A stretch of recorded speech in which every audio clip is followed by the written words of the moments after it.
사랑과 은혜가 풍성하신 우리 하나님 아버지, 참으로 감사합니다. 오늘도 우리에게 참으로 좋은 아침을 허락하시니 감사합니다. 하나님, 2021년 매일 아침 우리를 깨워주시고 매일 저녁 우리에게 잠을 주사 또 하나님 앞에서 쉬게 하여 주시고 또 하나님이 일어나 하나님과 동행하여 하나님의 뜻을 이루게 하시니 참으로 감사합니다. 2021년 매일매일이 하나님, 내가 느끼건 내가 경험했건 하지 못했건 우리 한 사람 한 사람이 하나님의 손 안에 있었음을 고백합니다. 하나님의 은혜가 우리를 인도했음을 고백합니다. 하나님의 놀라우심이 늘 우리와 함께 동행했음을 이 시간 고백합니다. 하나님, 참으로 감사드립니다. 그리고 우리에게 이제 2022년을 허락하시니 2022년도 하나님을 바라보고 하나님의 말씀에 순종하며 늘 하나님의 은혜 안에서 살아갈 수 있도록 주님께서 도와주시고 인도하여 주시옵소서. 참으로 감사합니다. 예수님의 이름으로 기도드립니다. 아멘. 그래서 42장 7절부터 17절 말씀으로 주의 말씀을 증거합니다.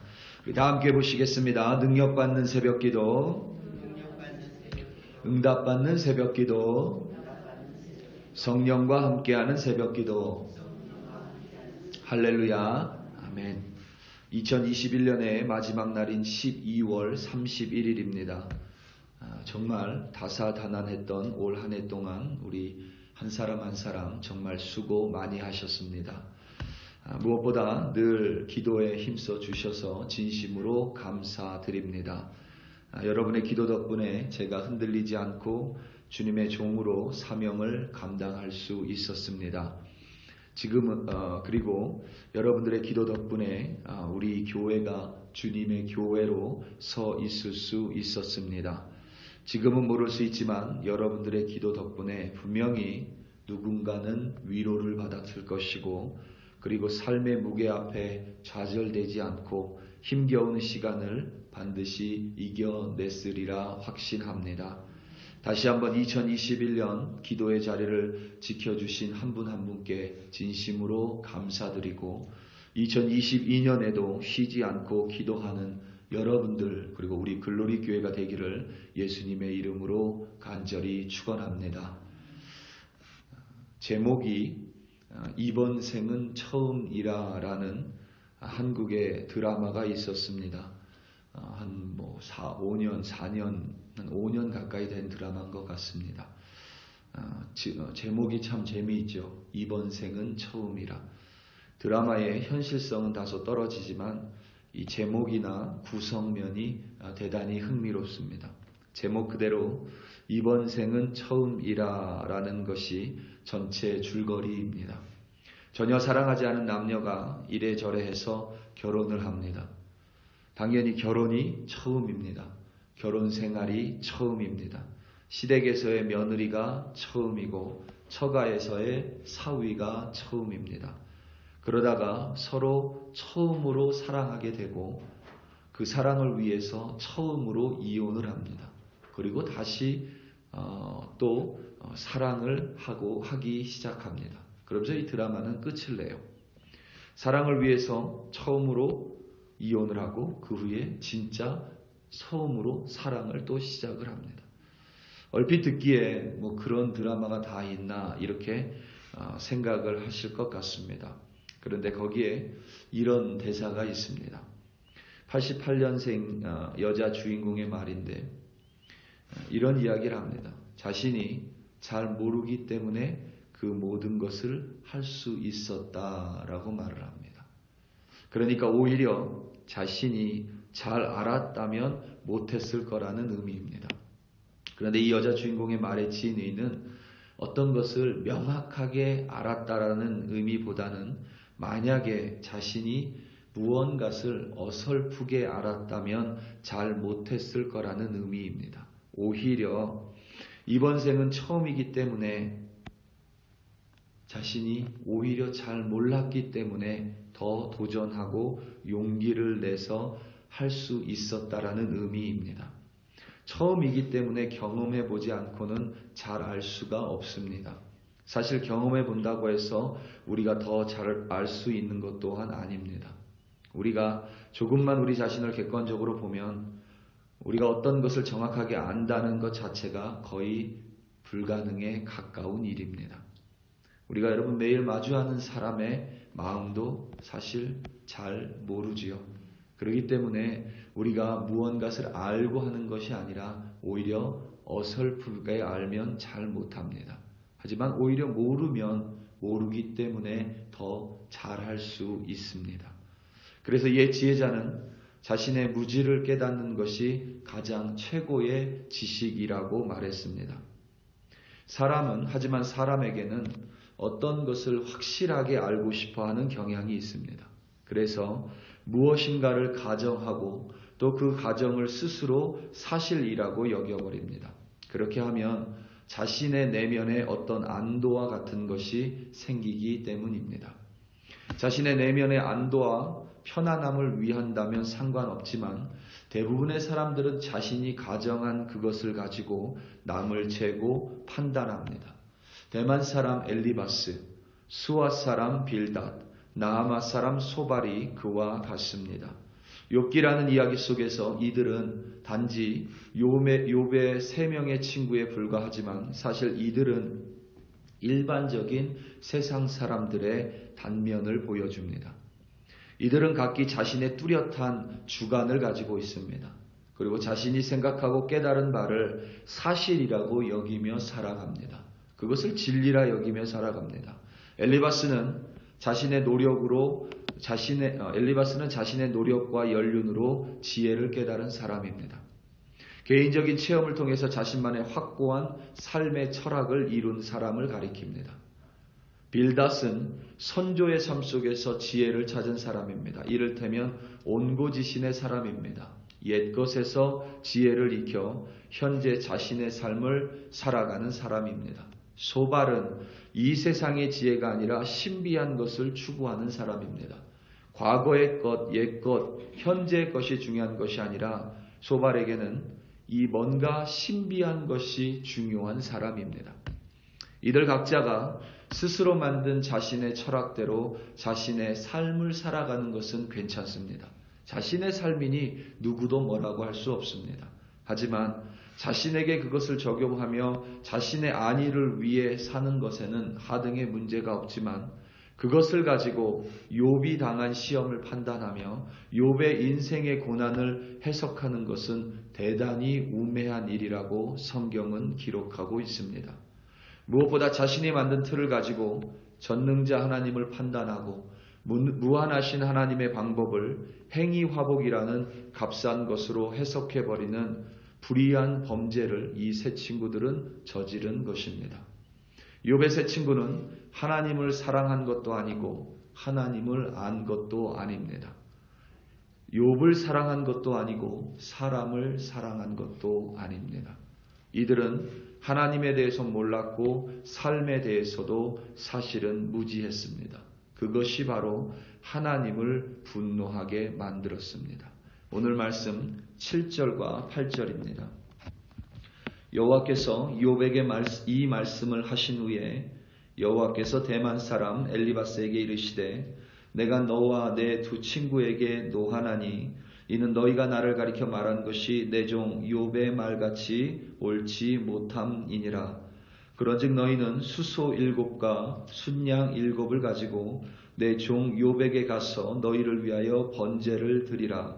내 종 욥이 너희를 위하여 기도할 것인즉 내가 그를 기쁘게 받으리니 너희가 우매한 만큼 너희에게 갚지 아니하리라. 이는 너희가 나를 가리켜 말한 것이 내 종 욥의 말같이 옳지 못함이라. 아멘. 우리말로 하나님께서 엘리바스와 두 친구에게 노했다고 되어 있지만 존엄한 존재가 몹시 성을 내고 노여워했다라는 의미의 진노가 더 맞는 말입니다. 그러니까 하나님께서는 욥의 세 친구에게 단순히 화를 낸 것이 아니라 몹시 진노하셨습니다. 하나님께서 욥의 세 친구들을 향해 진노한 이유는 그들의 우매함 때문입니다. 그러니까 그들의 무지함 때문입니다. 그냥 넘어갈 수 없는 불의한 범죄였기에 세 친구에게 숫소 7과 순양 7으로 번제를 드리라고 명령하셨습니다. 흥미로운 사실은 그 번제라는 제사를 드리는 주체가 세 친구들이 아니라 바로 욥입니다. 제사를 지낼 수 있는 사람은 제사장 밖에는 없습니다. 하나님께서 욥을 마치 제사장처럼 지목하셨습니다. 그런데 욥기서 전체에 기록된 욥이 친구들에게 말한 대답이나 욥의 독백을 한 문장으로 요약하면 나는 잘 모른다입니다. 욥의 말을 정리하면 난 하나님 앞에서 경건한 삶을 살려고 노력했는데 왜 나에게 이런 고난이 닥쳐왔는지 모르겠다. 난 하나님을 안다고 살아왔는데 생각해보니 나는 하나님을 잘 모르겠다. 하나님의 섭리도 아는 것처럼 살아왔는데 돌아보니 잘 모르겠다. 인생도 잘 모르겠다입니다. 그런데 욥의 말 속에 두드러진 한 가지 특징이 더 있습니다. 욥이 친구들에게 대꾸하건 혹은 혼잣말을 하건 욥의 말의 대상은 항상 하나님이었다는 사실입니다. 그러니까 욥의 친구들의 잣대, 욥은 친구들의 잣대를 가지고 욥의 친구들은 자신의 잣대를 가지고 하나님과 하나님의 방법에 대해서 자신들의 생각과 철학을 말했다면 욥은 잘 모르겠다라는 말을 하지만 그 말이 항상 하나님을 향하고 있었고 하나님께 계속해서 욥은 잘 모르겠다라는 말을 하고 있었습니다. 다시 말하면 욥은 욥기서 전체에서 쉬지 않고 기도했습니다. 자신이 잘 모르지만 욥은 기도했습니다. 자신이 인생도 잘 모르지만 욥은 기도했습니다. 전능하신 하나님에 대해서 혹은 하나님의 방법에 대해서 도통 자신은 잘 모르겠지만 나는 그래도 쉬지 않고 계속해서 기도하겠다며 욥은 기도했습니다. 놀라운 점은 잘 모르겠다라는 욥의 기도에 대해서 하나님께서는 욥의 말이 옳다고 증거해 주셨습니다. 우리 사랑하는 성도 여러분, 우리 2021년을 하루도 빠짐없이 우리는 살았습니다. 돌아보면 내가 이해할 수 있는 일도 있지만 사실 잘 모르는 일들 투성입니다. 왜 그런 일이 벌어졌는지 혹은 어떻게 해서 그것이 해결됐는지 우리는 사실 자세하게 알지 못합니다. 속 시원한 해답이 없을 수도 있습니다. 그리고 2022년 동안 그런 날들이 우리를 기다리고 있을 것입니다. 하지만 그때마다 여러분 욥을 기억하시면서 늘 하나님을 향해 여러분들의 고개를 드시기 바랍니다. 늘 하나님을 향해 여러분들의 기도를 맞추시기 바랍니다. 항상 쉬지 않고 2022년도 기도하는 여러분들 되시기 바랍니다. 우리가 잘 모를 수 있지만 하나님의 뜻을 헤아리지 못할 수 있지만 하나님의 방법이 내 방법과 틀릴 수 있지만 그래서 때로는 하나님께 불평할 수도 있지만 그 모든 것들이 하나님을 향해 있다면 2022년이 마지막 끝날 때에도 우리는 오늘과 동일하게 하나님의 은혜에 감사하고 하나님의 지혜에 감사하고 하나님의 인도하심에 감사하며 감사함으로 2022년을 마칠 수 있으리라 확실합니다. 오늘도 하루 살아가시면서 하나님을 바라보시고 2022년도도 매일매일 살아가시면서 하나님을 바라보심으로 말미암아 승리하는 여러분들 되시기를 예수님의 이름으로 축원합니다. 우리 다 함께 기도하시겠습니다. 이 시간 특별히 기도할 때에 다시 한번 오늘 있을 송구영신 예배를 위하여 함께 기도합니다. 특별히 하나님이 날씨를 좀 주관하여 주시기를 기도하고 설사 눈이 오더라도 하나님 안에서 지혜롭게 예배할 수 있도록 하나님의 지혜를 내려달라 기도하며 또 주일 있을 2022년 첫 번째 주일 예배를 위하여 함께 기도합니다.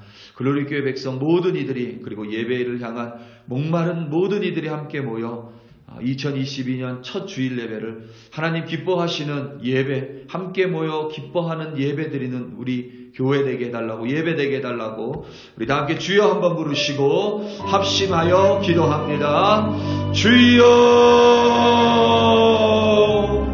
할렐루야, 할렐루야, 할렐루야. 하나님 아버지 참으로 감사합니다. 하나님 2022년 우리 글로리 교회가 쉬지 않고 기도하며 우리 한 사람 한 사람을 선택하여 하나님 기도의 자리로 인도하시고 앉혀주시고 기도의 자리를 떠나지 않게 인도하시니 도와주시니 참으로 감사합니다. 우리가 기도했지만 하나님의 방법은 하나님께 속해 있습니다. 우리가 기도했지만 응답은 하나님께 달려 있습니다. 하나님, 우리가 기도를 통해서 하나님을 이용하는 것이 아니라 우리는 잘 모르지만 기도하고 하나님의 무궁하신 섭리 속에서 무한하신 하나님의 방법 속에서 하나님을 그저 신뢰하며 믿으며 기도했으니 하나님, 이 기도를 듣고 계시는 하나님께서 우리는 잘 모를 수 있지만 반드시 하나님의 때에 욥에게 하셨던 것처럼 응답하시는 하나님이심을 믿고 오늘도 쉬지 않고 기도합니다. 주여, 오늘 성부 영신 예배를 주님 손에 올려드리며 이번 주에 있을 2021년 1월 첫 번째 예배를 주님 손에 올려드립니다. 모든 이들이 함께 모여 옛것을 떠나보내고 잊어버리며 새것을 맞이하는 예배 되게 하시고 함께 모여 기뻐하는 예배, 함께 모여 예배에 목마른 자들이 함께 모여 참된 하나님을 예배하는 예배로 인도하여 주시옵소서. 무엇보다 2022년 우리의 생각에서 벗어날지라도 쉬지 않고 기도하는 우리들로 세워 주시옵소서. 할렐루야, 할렐루야. 하나님 아버지 참으로 감사합니다. 참으로 감사드립니다.